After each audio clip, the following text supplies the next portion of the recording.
Baik, Assalamualaikum warahmatullahi wabarakatuh. Perkenalkan, nama saya Atika Mesanti dari Prodi Sistem Informasi Fakultas Sains dan Teknologi. Kali ini saya akan menjelaskan mengenai mata kuliah pemrograman web dengan dosen pengampu Bapak Supriyano M.Com, yaitu dengan materi perbedaan penggunaan CMS dan framework dalam pembuatan website.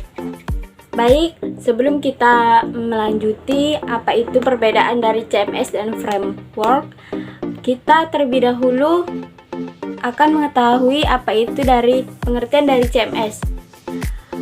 Content Management System atau CMS merupakan sebuah software berbasis web yang digunakan untuk mengelola konten yang terdapat dalam sebuah web.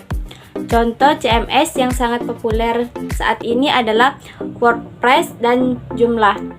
CMS sendiri dibuat dengan menggunakan berbagai macam bahasa pemrograman seperti PHP, bahasa pemrograman script yang paling banyak digunakan saat ini, dan HTML.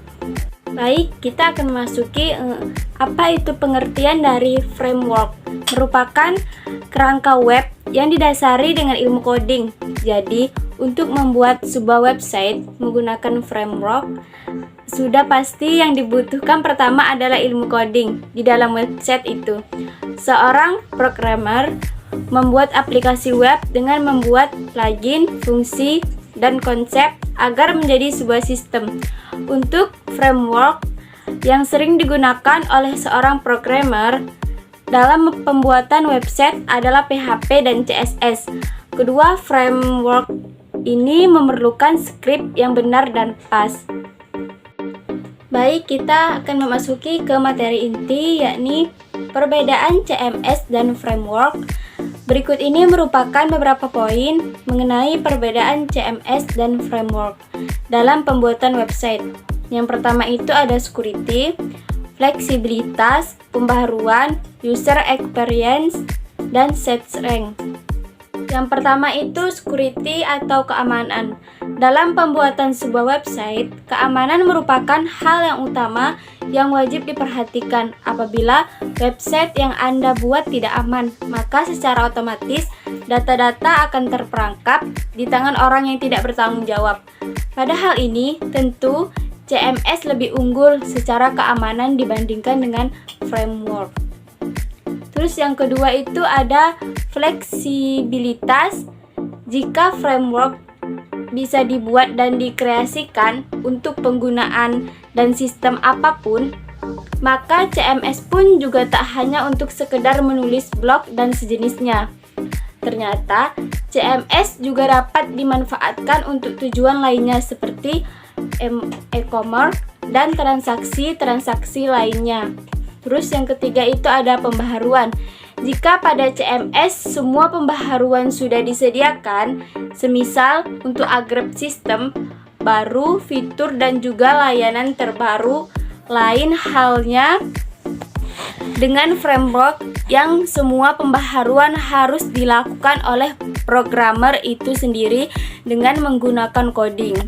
Yang keempat itu user experience atau UX, atau biasa disebut dengan pengalaman pengguna ialah suatu hal yang sangat penting ketika pengembangan terhadap sebuah website.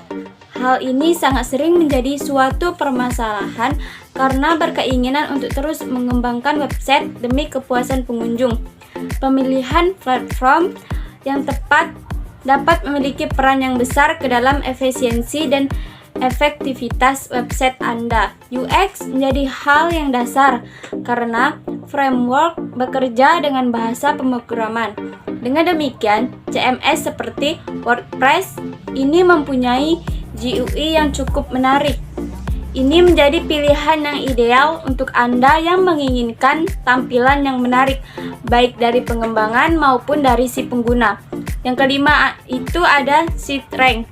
Searchability ini adalah hal yang dapat membuat web Anda menjadi atau mendapat peringkat yang tinggi.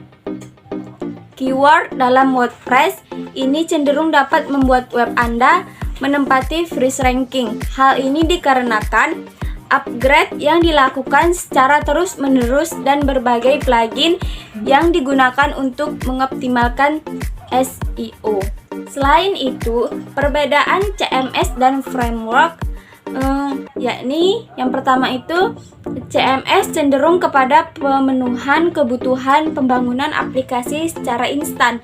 Saat CMS diinstalasikan ditambah modul, komponen, plugin, dan lain-lain, maka kita dapat langsung mengatur isi aplikasi sesuai kebutuhan kita tanpa harus berurusan dengan kode, kecuali jika kita menemukan bugs pada modul atau komponen tertentu. Terus, framework adalah sebuah dasar aplikasi, berarti kita tetap harus menuliskan kode program, memodelkan basis data, merumuskan kebutuhan user, merancang aplikasi, serta mendesain tampilan. Apabila harus dihadapkan untuk memilih antara framework atau CMS, maka jawabannya bergantung pada fitur apa saja yang harus ada dalam website tersebut. Selain fitur, banyak waktu yang tersedia. Oleh karena itu, pilihlah yang terbaik sesuai dengan situasi dan waktu yang Anda miliki. Baik, dari penjelasan di atas dapat disimpulkan jika dalam pembuatan website memakai CMS, Anda hanya perlu menjalankannya saja dan tidak perlu pusing dengan kode program. Maka ini tidak terjadi ketika Anda memakai framework. Saat menggunakan framework, Anda masih harus menuliskan kode, namun kode tersebut harus disesuaikan dengan lingkungan framework yang Anda pakai. Terima kasih, itulah tadi penjelasan dari saya mengenai perbedaan CMS dan framework. Jika ada kata-kata dan kesalahan dalam penyampaian saya mohon maaf. Saya akhiri, wassalamualaikum warahmatullahi wabarakatuh.